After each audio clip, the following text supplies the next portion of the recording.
से आपका स्वागत है धीरज वैद्य हमारे यूट्यूब चैनल में। तो मैंने करंट अफेयर्स और न्यूज़ का पार्ट 1 डाला था। अभी शुरू करते हैं पार्ट 2। तो पार्ट 2 में आज के मेन करंट अफेयर्स और न्यूज़ लेंगे हम।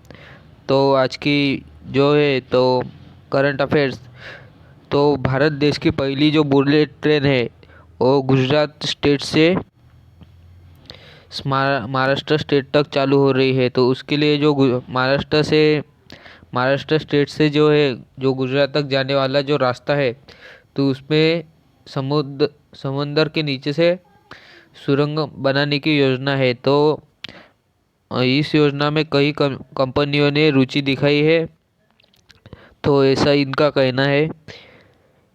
तो भारत देश पे बुलेट ट्रेन बन गई तो हमारे लिए तो बहुत गर्व की बात होगी, क्योंकि इंडिया की पहली जो बुलेट ट्रेन है वो भारत देश में आने वाली है। तो आगे बढ़ते हैं।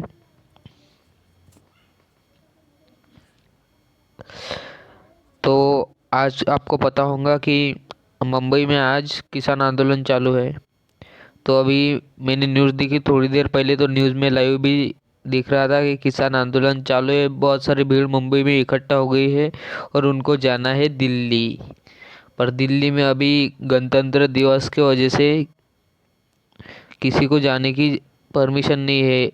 वो पहले से वहाँ पे पंजाब और हरियाणा के किसानों का आंदोलन शुरू है और महाराष्ट्र के किसान अब फिर वहाँ पे पहुँचेंगे दिल्ली में। तो बहुत सारी भीड़ हो जाएंगी वहाँ पे, और उस भीड़ को हमारे पुलिस बल को कंट्रोल में करना काफ़ी मुश्किल हो जाएगा। और अभी हमारा रिपब्लिक डे भी है, तो इसके लिए ये जो आंदोलन है तो ये मुंबई में ही अड़ाया जाएगा, इसको मुंबई में ही ख़त्म कर दिया जाएगा। तो इसी सूचना है ऊपर से। तो कोर्ट ने परमिशन नहीं दी है दिल्ली में किसी को जाने की और आंदोलन करने की। तो आगे बढ़ते हैं। तो ये है कोरोना वैक्सीन की न्यूज़। 5 महीने में 31 बार हुए कोरोना जांच में हर बार रिपोर्ट आई पॉजिटिव। तो 31 बार जांच कर भी रिपोर्ट पॉजिटिव ही आई है एक व्यक्ति की। तो क्या कह सकते हैं, कई लोग कोरोना वायरस से रहे हैं और कई लोगों की तो 31 बार चेक करके भी रिपोर्ट पॉजिटिव ही आ रही है। तो ये जो महिला है तो ये महिला जयपुर की है, और जयपुर राजस्थान।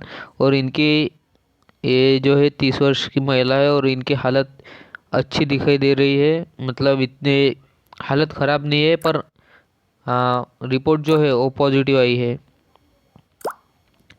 तो इसके बाजू की न्यूज़ देखते हैं। कोरोना परिवहन के लिए टाटा मोटर्स बनाएंगी रेफ्रिजरेटेड ट्रक। तो कोरोना वैक्सीन है, तो कोरोना वैक्सीन को 30 डिग्री सेल्सियस कोल्ड, मतलब कोल्ड चाहिए उस वैक्सीन को ठंडे में रखना, या रखने के लिए ये जो है तो ये ट्रक बना रहे हैं टाटा कंपनी। तो उसका परिवहन हो सके अच्छे तरह से। तो आगे बढ़ते हैं इसी के साथ अगली न्यूज़ देखने के लिए। आत्मविश्वास से लेबरेज सृष्टि में दिखी विकास की दृष्टि। तो कल ही हमारा राष्ट्रीय राष्ट्रीय बाल दिन था। तो सृष्टि को जो था तो उत्तर उत्तराखंड का उसको एक दिन के लिए मुख्यमंत्री बनाया गया था। तो सृष्टि गोस्वामी, तो इसकी यहाँ पे जानकारी दी गई थी। इसका नाम पूरा सृष्टि गोस्वामी है। ये आपके लिए ध्यान रखना होगा, क्योंकि एग्ज़ाम में इसका क्वेश्चन आ सकता है कि अभी फ़िलहाल किसको एक दिन का मुख्यमंत्री बनाया गया था। तो जो बाल दिन था, स्त्री बाल दिन, जो कल था, तो कल इनको एक दिन का मुख्यमंत्री बनाया गया था उत्तराखंड का। तो अगली न्यूज़ की तरफ बढ़ते हैं।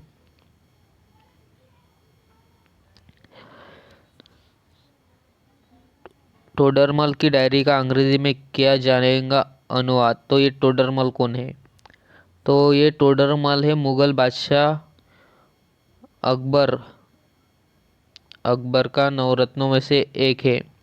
नवरत्नों में से एक मतलब उसके जो राज्य थे, तो नवरत्न मीन्स उसके राज्य में 9 मंत्री थे।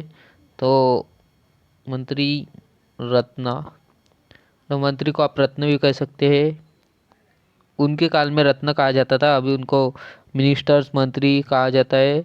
तो हर एक विभाग का अलग अलग मंत्री होता है। तो ये जो थे, तो ये भू राजस्व व्यवस्था के मंत्री थे। तो इसकी इनकी जो डायरी है, तो उस डायरी को अभी इंग्लिश में ट्रांसलेट किया जाएगा और वो हमारी उपयुक्त आ सकती है। इससे हम बहुत सारी जानकारी जुटा सकते हैं। तो आगे बढ़ते हैं। टीम तांडव के खिलाफ कर्नाटक में भी केस दर्ज। जो तांडव है, तो तांडव एक वेब सीरीज है। तो उसमें जो है तो अभद्र भाषा का उपयोग किया गया है।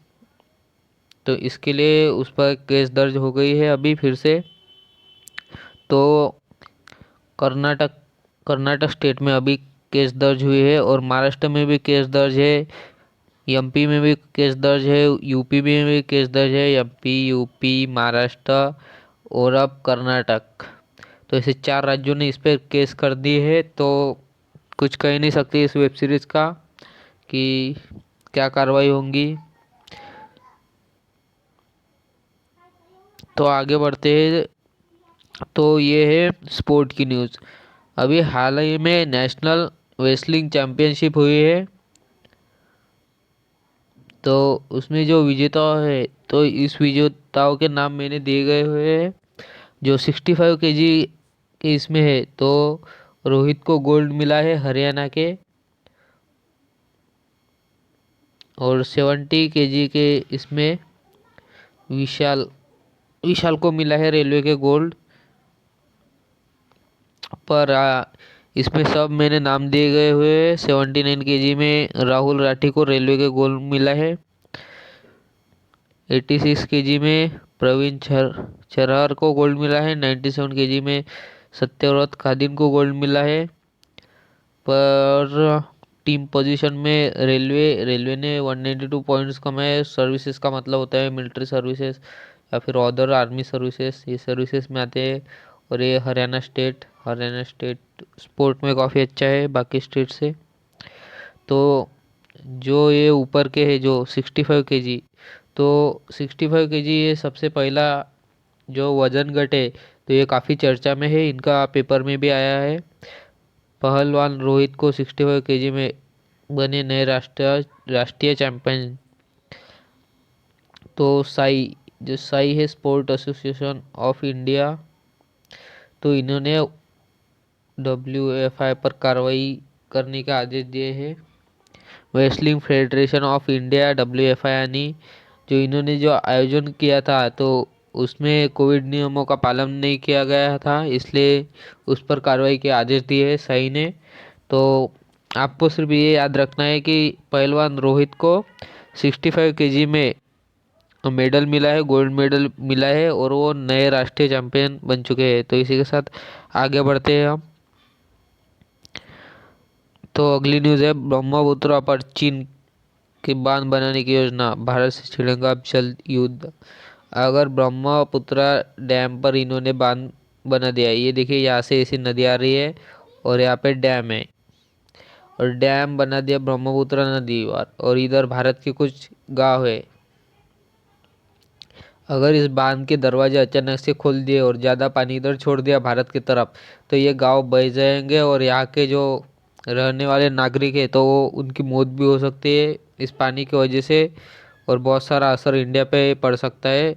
तो इंडिया का कदम ये होना चाहिए कि इंडिया ने उनको कहना चाहिए कि आप यहाँ पे डैम मत बनाओ, ये हमारे लिए डैम एक खतरा है। तो आगे बढ़ते हैं। जापान के सेनकाकू द्वीप की चीन की सुरक्षा करेगा अमेरिका। अभी जापान के जो सेनकाकू द्वीप है, तो उसकी सुरक्षा करेगा अमेरिका, क्योंकि अमेरिका को उसकी सुरक्षा करनी पड़ेगी, क्योंकि अमेरिका ने जो है हिरोशिमा हिरोशिमा और नागासाकी पे बम डाला था और जापान के कई लोगों को मार गिराया था विश्व युद्ध के दौरान। तो इसलिए जो जापान है, तो जापान की रक्षा का जिम्मा तब से अमेरिका ने उठाया है। पहले अमेरिका खुद ही मारा जापान को, और उसके बाद जिम्मा उठा लिया कि अब हाँ, कोई तुमको हाथ नहीं लगाएगा, अब हम तुम्हारी रक्षा करेंगे। देखिए ऐसी होती है राजनीति, इंटरनेशनल राजनीति है और सब जगह राजनीति ही चलती है। तो हमारे देश के युवाओं को भी राजनीति में उतरना चाहिए। आज वोटर डे है, तो वोटर डे है तो जिसके पास वोटर आईडी कार्ड नहीं होगा तो उन्होंने जल्द से जल्द बना लीजिए। ये आपके मतदान देने के उपयुक्त में आ सकता है और देश को सशक्त बनाएगा। और कल हमारा जो है तो गणतंत्र दिन भी है। तो आगे बढ़ते हैं, आगे की न्यूज़ देखते हैं। दक्षिण कोरिया में पालतू बिल्ली हुई संक्रमित। तो जो जानवर है और जानवर को भी कोरोना फैलना चालू हो गया। दक्षिण कोरिया में बिल्ली संक्रमित हुई, टीके के बाद भी लोग से फैला सकता है कोरोना। मतलब टीका कुछ काम का नहीं। जो सस्ता वाला टीका है, सबसे सस्ता वाला टीका भारत देश में मिल रहा है और भारत देश ने अभी तक 7 कंट्रीज को इंपोर्ट किया है। और टीका अभी फिलहाल ब्राज़ील को इंपोर्ट किया था 2 दिन पहले, और उससे पहले 6 देशों को इंपोर्ट किया था, Bangladesh, Japan, Bhutan, Myanmar, Malaysia और सेल्स। तो ऐसे 7 देशों को अभी तक वैक्सीन दी गई है भारत की तरफ से। और इस टीके के साइड इफ़ेक्ट्स भी है, पर गवर्नमेंट इसके साइड इफ़ेक्ट्स बता नहीं रही है, छुपा रही है सब, क्योंकि टीके के बाद भी लोगों को फैल रहा है वो कोरोना। ऐसी न्यूज़ आ रही है पेपर में। तो आगे बढ़ते हैं। पुलिस चार्जशीट, कैप्टन व 2 अन्य ने सबूत मिटाने की कोशिश की थी। तो ये जो पुलिस चार्जशीट है ये जम्मू कश्मीर की पुलिस चार्जशीट है। तो जो अशमीपोरा में 18 जुलाई 2020 को हुई थी मुठभेड़, अमशीपोरा में जो मुठभेड़ हुई थी, तो वो हमारे इंडियन आर्मी वालों ने फेक इनकाउंटर कर दिया था। जम्मू कश्मीर के 3 हमारे ही युवक मार दिए जम्मू कश्मीर के, और उनको आतंकवादी घोषित कर दिया। तो ये बाद में पता चला कि वो हमारे ही युवक मार गिर रहे हैं सिर्फ प्रमोशन के लिए। तो उन पर कार्रवाई की गई है। और जो स्पेशल इन्वेस्टिगेटिंग टीम थी एसआईटी ने कार्रवाई की है उन पर, और उन पर चार्जशीट दाखिल हो चुकी है अभी। तो जल्दी उन पर कोर्ट आदेश दे सकता है, उनको सज़ा दे सकता है, सख्त से सख्त सज़ा उनको मिल सकती है।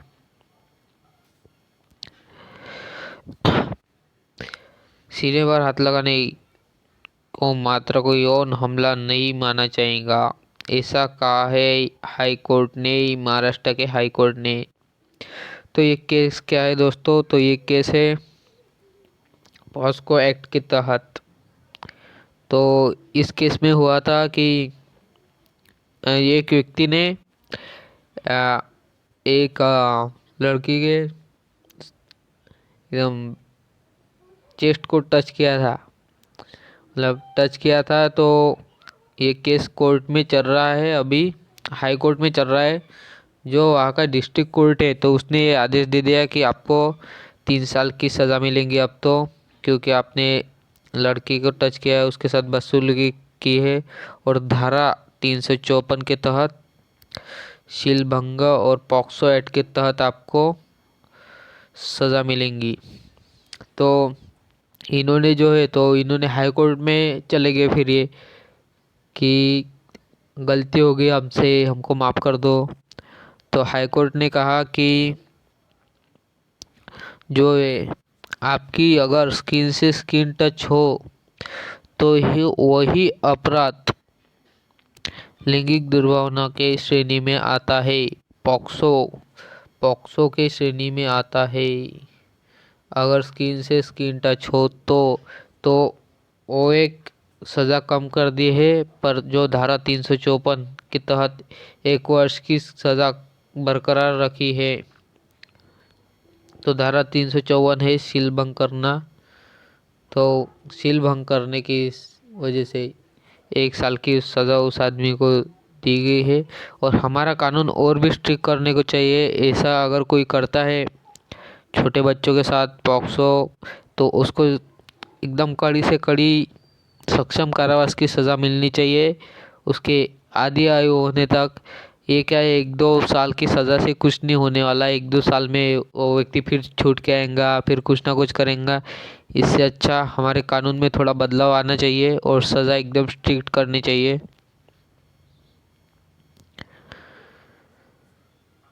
शोधकर्ताओं ने केरल और तमिलनाडु में खोजी दुर्लभ प्रजाति की 2 चींटियाँ खोजी है खोजकर्मियों ने। तो खोजकर्मी थे पंजाब यूनिवर्सिटी के प्रोफेसर हिमेंद्र भारती ने खोजी है ये। तो उन्होंने इस चींटी का नाम रख दिया है उसेरिया जोशी करके चींटी का नाम रख दिया है। और ये नाम कहाँ से रखा इन्होंने, Jawaharlal Nehru research for advance scientific research का प्रतिष्ठित विकासवादी जीव विज्ञानी प्राध्यापक अमिताभ जोशी के नाम से उसेरिया उसेरिया जोशी नाम रख दिया है इन्होंने चींटियों का। तो आगे बढ़ते हैं। CM to open zoological park in Nagpur tomorrow. Maharashtra के जो सीएम है उद्धव ठाकरे, वो कल जूलॉजिकल पार्क ओपन करेंगे नागपुर में। तो इसकी एक खास बात है कि ये इंटरनेशनल जूलॉजिकल पार्क है और ये महाराष्ट्र के नागपुर स्टेट में नहीं, महाराष्ट्र में नागपुर सिटी में ओपन हो रहा है।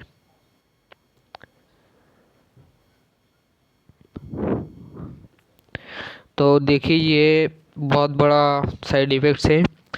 2 डाई इन आंध्र प्रदेश तेलंगाना डेज आफ्टर कोविड-19 शॉट। मतलब 2 लोगों की कोविड-19 वैक्सीन के वजह से मौत हो चुकी है।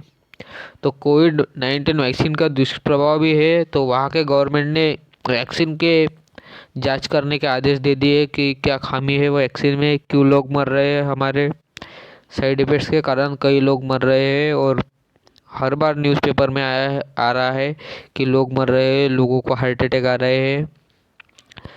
तो वैक्सीन आप ज़्यादातर मैं कहना चाहूँगा कि आप वैक्सीन ले ही ना। अगर आपको कोरोना है तभी वैक्सीन ले, वैसे नहीं है तो उसको ले ही मत, क्योंकि आपको कोरोना है ही नहीं तो आप क्यों ले रहे हो वैक्सीन। जिसको है वो लो। मतलब ये बहुत बड़ा रिस्क है, आपकी मौत भी हो सकती है उस वैक्सीन से। वो पूरी 100% वो कारगर नहीं है वैक्सीन, उसके साइड इफ़ेक्ट्स भी है। तो अगले न्यूज़ की तरफ जाएंगे अब हम ही।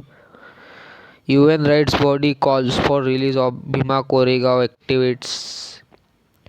जो ये भीमा कोरेगांव एक्टिविट्स कौन है, तो इन 2018 भीमा कोरेगांव केस, मतलब 2018 में जो भीमा कोरेगांव के इसमें जो दंगे हुए थे पुणे में, तो भीमा कोरेगांव जो स्थान है, तो इसका इतिहास ऐसा है कि जो ब्रिटिश थे, ब्रिटिश वर्सेस पेशवा, इसकी वॉर हुई थी और वो ब्रिटिश के तरफ से थे महार, जो अभी महार बटालियन करके हमारे इंडियन आर्मी में है।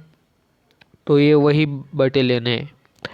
तो जो महार थे, तो महार ब्रिटिश के तरफ से थे और उन्होंने पेशवा को हरा दिया था। तो ये युद्ध हुआ था 1 जनवरी 1818 को। तो वहाँ पे एक ऐसा स्तंभ बनाया गया जो उसमें जो शहीद हुए थे महार, तो उनके लिए एक स्तंभ बनाया गया और उनको श्रद्धांजलि देने के लिए वहाँ पे कई सारे लोग जाते हैं। तो जो बुद्धिस्ट लोग होते हैं तो वो जाते हैं वहाँ पे। और वैसे 2018 में वहाँ पे झगड़े हो गए और बहुत सारे दंगे हो गए और कई लोगों की जानें चली गई उसमें। तो उस पर कार्रवाई बिठा दी थी महाराष्ट्र गवर्नमेंट ने और बहुत सारे जनों को पकड़ के, मतलब जो बेकसूर भी थे उनको भी जेल में डाल दिया था। तो अभी आदेश दे दिए गए हैं ह्यूमन राइट्स बॉडी, जो यूनाइटेड नेशन राइट्स बॉडी है, उन्होंने आदेश दिए कि जो बेकसूर लोग हैं तो उनको जेल से रिलीज़ कर दिया जाए। तो आगे बढ़ते हैं इसी के साथ। Italy to take legal action against vaccine maker over delay. अगर कोई वैक्सीन देने में डिले करता है यानी देरी करता है फॉर वैक्सीन मंगाई थी यूरोप से, तो उनको लेट मिल रहे हैं और वो पिस्फर वैक्सीन पर अभी कार्रवाई करने की इसमें लगे हुए हैं। तो अगली न्यूज़ है, तो ये जो है तो ये मराठी पेपर की न्यूज़ है। 94th मराठी साहित्य सम्मेलन जो है तो उनके अध्यक्ष अभी बन चुके हैं नारळीकर, और ये साहित्य सम्मेलन हो रहा है नासिक में। तो कब से कब 27 से 28 के बीच में ये नासिक में सम्मेलन हो रहा है, और उसके जो अध्यक्ष है वो नारळीकर बने हैं, और ये 94th सम्मेलन है।